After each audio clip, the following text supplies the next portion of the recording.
Boa tarde, alunos. Tudo bem? Que prazer poder falar com vocês. Estamos aqui para mais uma aula de língua portuguesa. E o nosso tema de hoje é trovadorismo, certo? Espero que todos estejam bem. E pedir para vocês, assistam às aulas e respondam às atividades que estão propostas lá no portal Google Classroom, tá certo? Então não esqueçam de responder logo as questões, tá certo? Nós vamos entrar para a segunda quinzena e eu quero só revisar esse conteúdo aqui para quem não respondeu a atividade, ainda dá tempo de responder e postar. Pessoal, não deixem de fazer as atividades, tá certo? Aquele forte abraço ao seu professor e vamos à aula. Pois bem, na página 36 do livro de vocês, é bom que vocês acompanhem no livro, tá certo? Na página 36, nós começamos aí com essa imagem, né? Na seção Foco na Imagem. Vocês estão observando aí o interior de uma igreja, né? Uma igreja ainda construída ainda nos moldes da Idade Média, né? Então nós vamos estudar hoje, gente, a literatura da Baixa Idade Média, o trovadorismo. Observem bem essa imagem aí, para vocês depois a gente comentar ela. Muito bem, então vamos lá. Trovadorismo, contexto de produção e recepção do trovadorismo.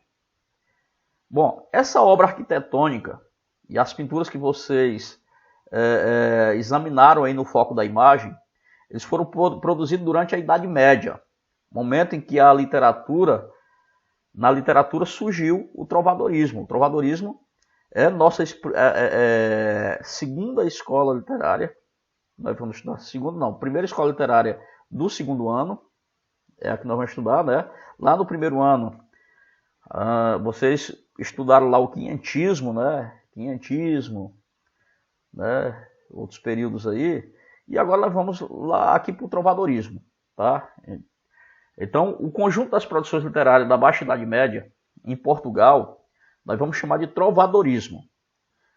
Bom, em uma época na qual a escrita se restringia a poucos, quem produzia a poesia trovadoresca em Portugal durante o século XII e XV?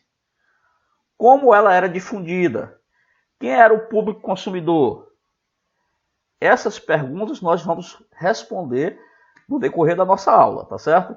Então nós vamos começar primeiro pelo meio de circulação. O trovadorismo, esse movimento literário que nós estamos estudando aqui na Baixa Idade Média, principalmente falando de Portugal, né, da literatura de Portugal, o florescimento dessas cantigas trovadorescas, em Portugal ela se deu em parte na corte. Então, onde ela circulava? Na corte, tá certo? Os nobres eram que tinham acesso a ela. Então, por influência das cantigas provenientes lá da França, e em parte na cultura popular ibérica, né? Então elas vêm de lá, e aí elas circulam ali na corte, tá certo? Apesar disso, era essencialmente na corte que elas eram cantadas. Não era só na corte, mas essencialmente era na corte. Quem eram os trovadores? Os trovadores geralmente eram nobres. Eles eram quem escreviam, eles que criavam essas cantigas, né? Mas quem cantava ela e tocava com acompanhamento de outros músicos era o jogral. Tá? O jogral era que era o responsável para cantar.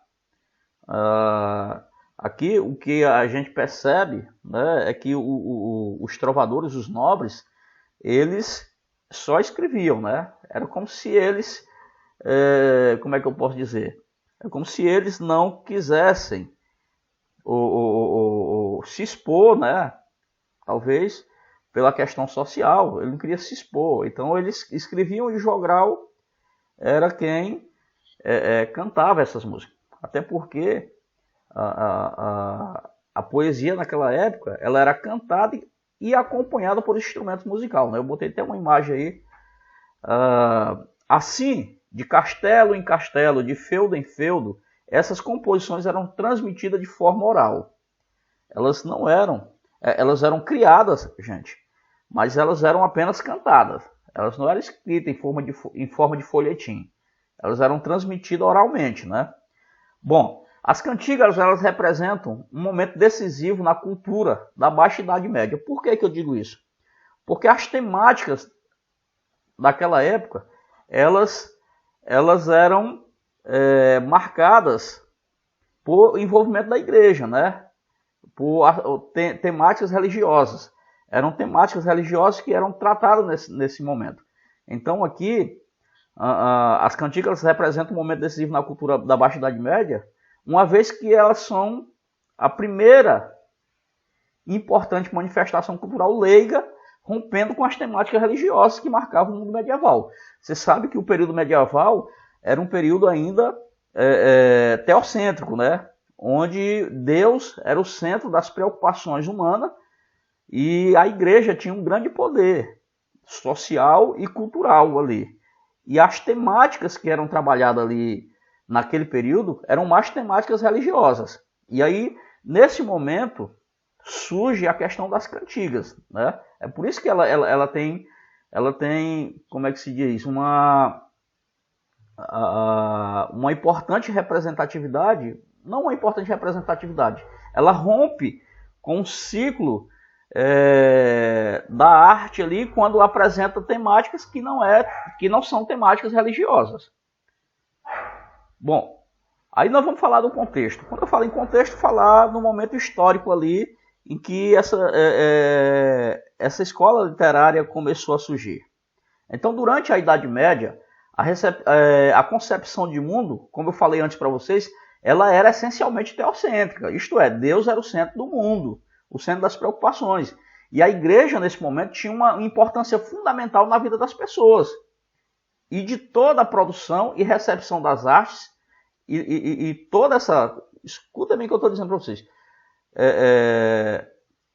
Toda a produção e recepção das artes estava relacionada a ela, a igreja.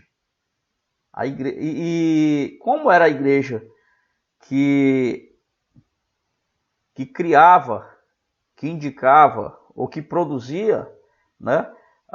Todas as temáticas trabalhadas ainda nesse período eram temáticas religiosas. E aí o trovadorismo ele rompe com esse ciclo, né?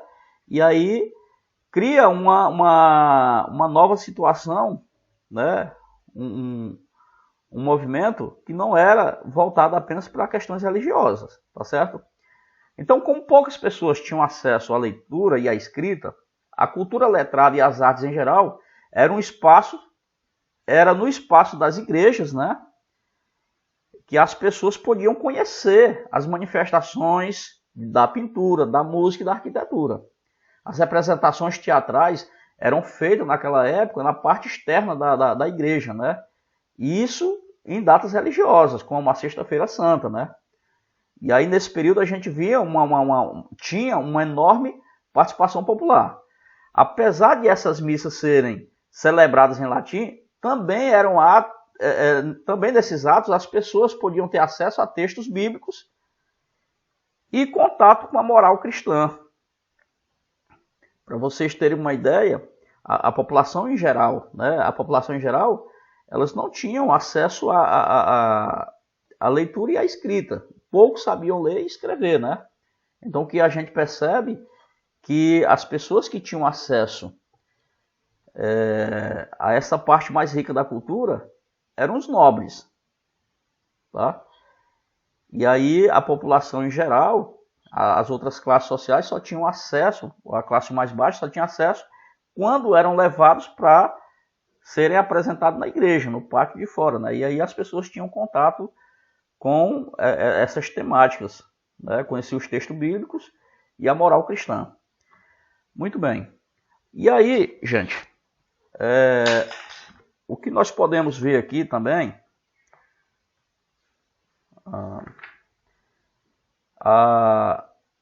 já falei do contexto, né?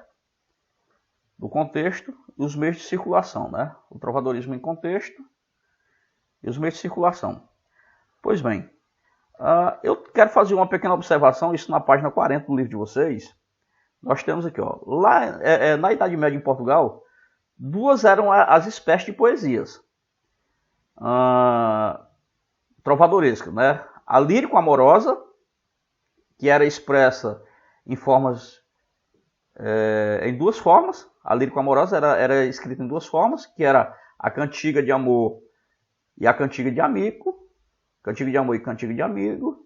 E aí nós tínhamos a satírica, que era expressa na cantiga de escárnio e de maldizer. Então nós tínhamos duas vertentes dessas cantigas, né? A cantiga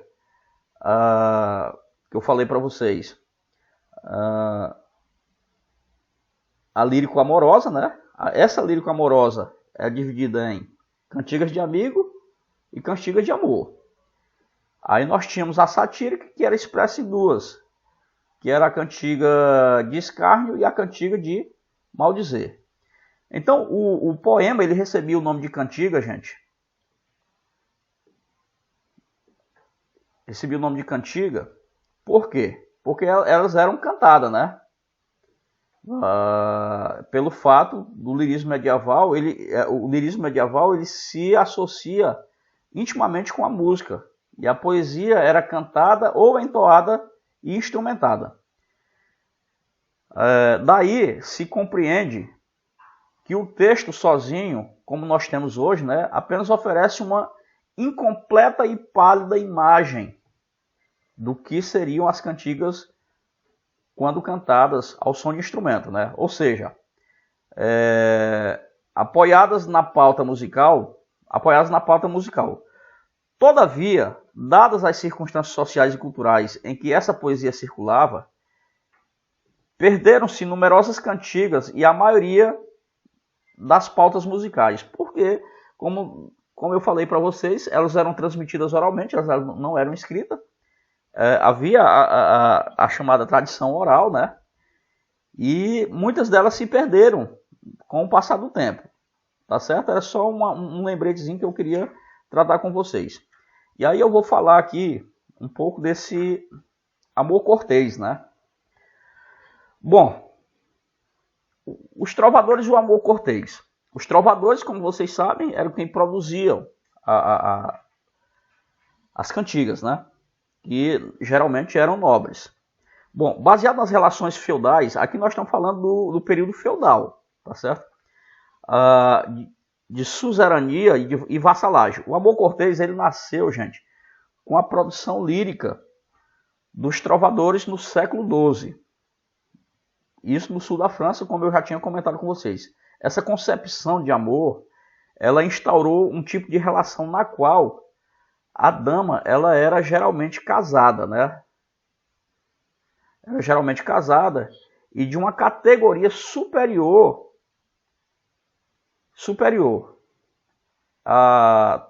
E isso torna-se a senhora suzerana daquele que... a mulher ela torna-se a senhora suzerana daquele que lhe devotava o amor. Por isso, gente, o cavaleiro ou trovador, na posição de vassalo, de servo, né, de servidor, ele deve, aqui nessa cantiga, prestar-lhe a mesma fidelidade e devoção que presta ao seu senhor feudal. A dama, nesse contexto, é uma figura altiva, distante e praticamente inacessível ao trovador, a voz do poema, né? Por que inacessível?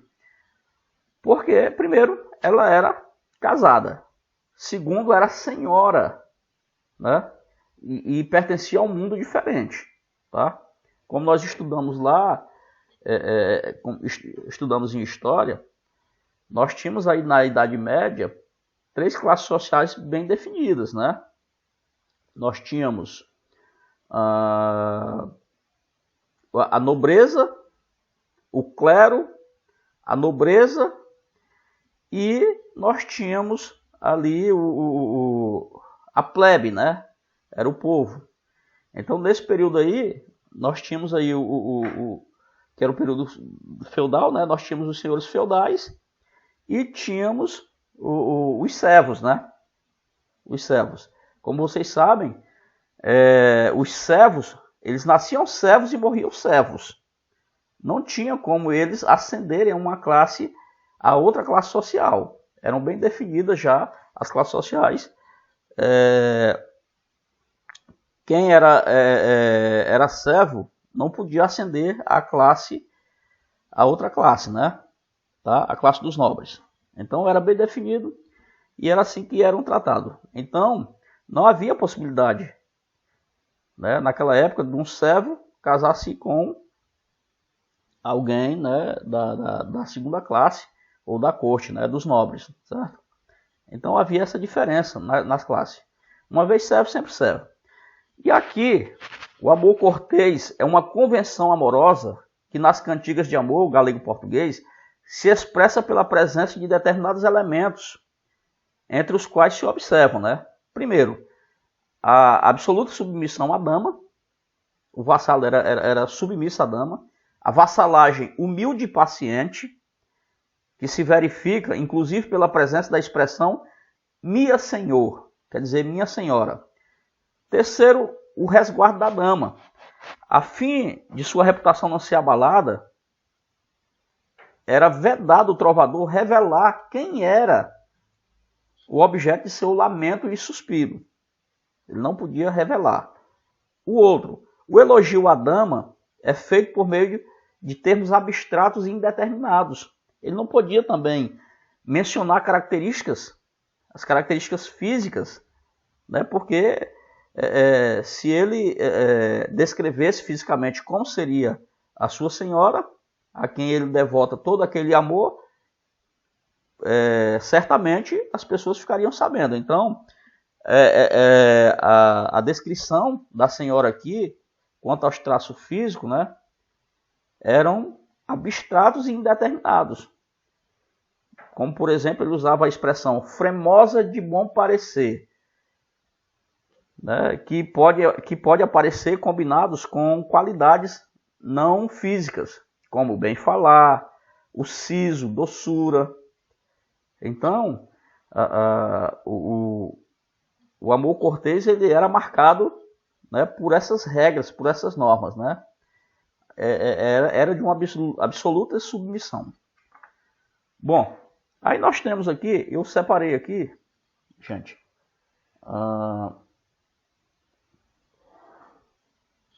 as características, né? Essa primeira aqui é as características da cantiga de amor. Esqueci de escrever ali. Eu escrevi, mas não salvei. É a primeira nas cantigas de amor. Quais são as características das cantigas de amor? Primeiro, o eu lírico é masculino.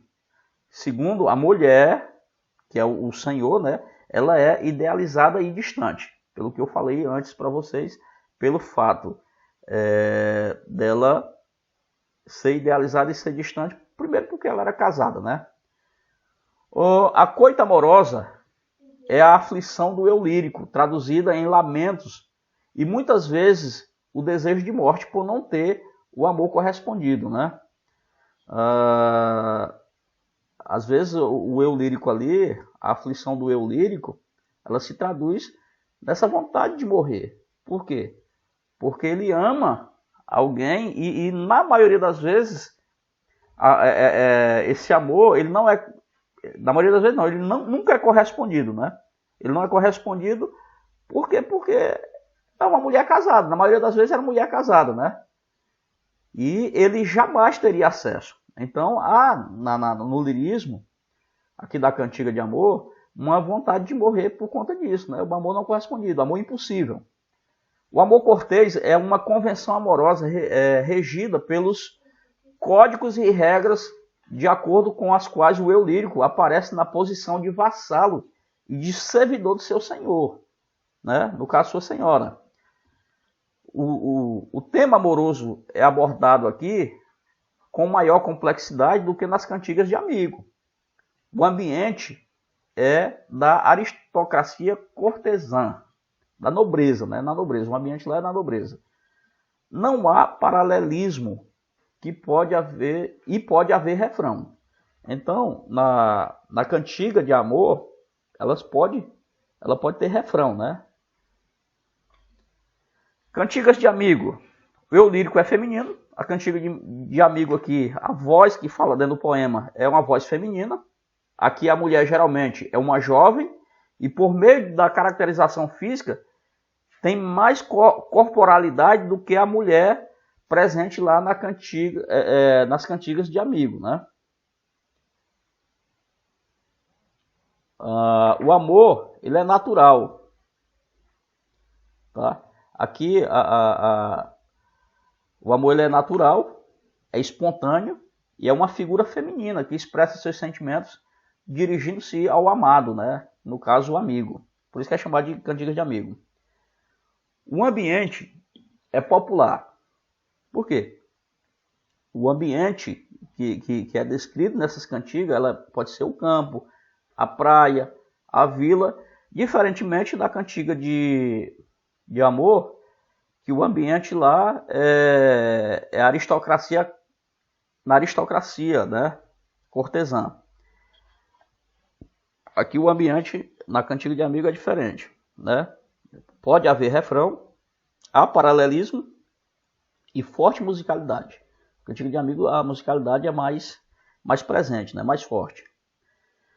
Aí nós vemos aqui as cantigas de escárnio e as cantigas de maldizer, certo? As cantigas de escárnio e as cantigas de maldizer, gente,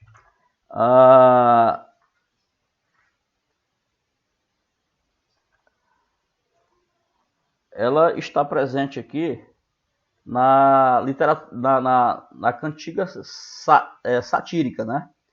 Então a sátira ela se divide em duas, cantiga de escárnio e cantigas de maldizer. Pois bem, quais são as características da cantiga de escárnio? Ela é muito parecida com a de maldizer, né? Porque ambas pertencem à sátira, né?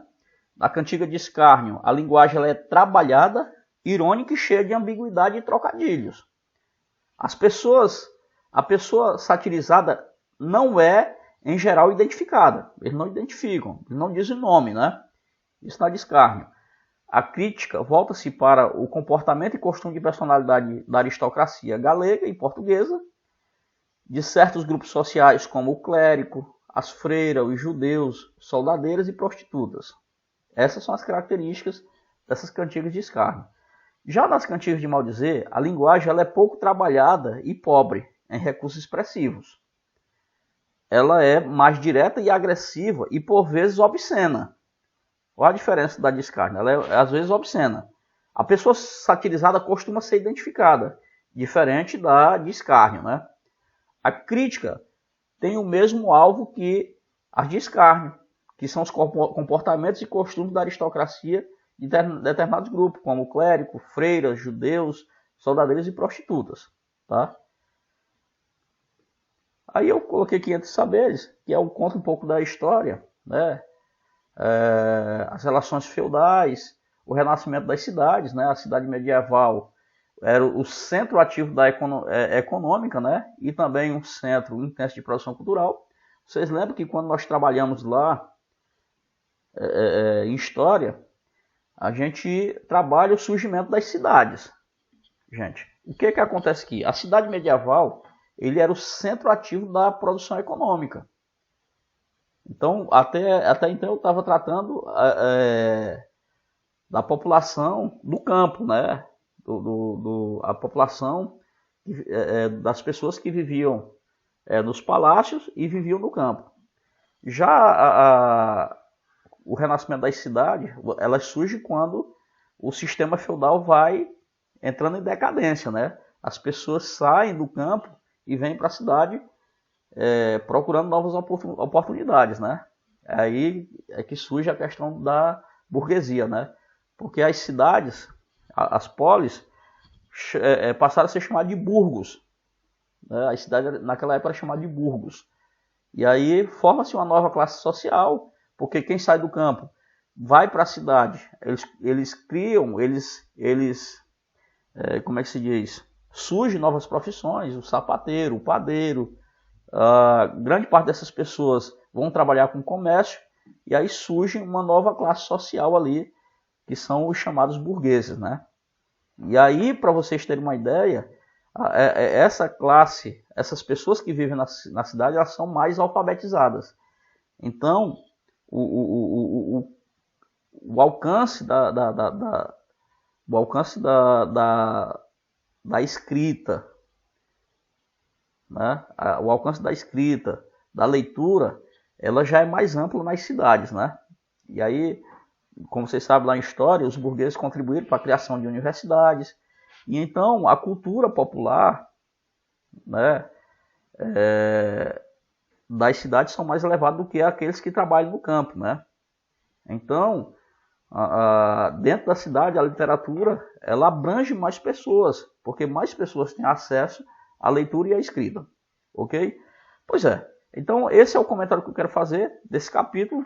Vocês respondam as questões que eu coloquei para vocês fazerem e postem lá na plataforma Google Classroom, ok? Boa tarde para vocês, boa aula. Até mais.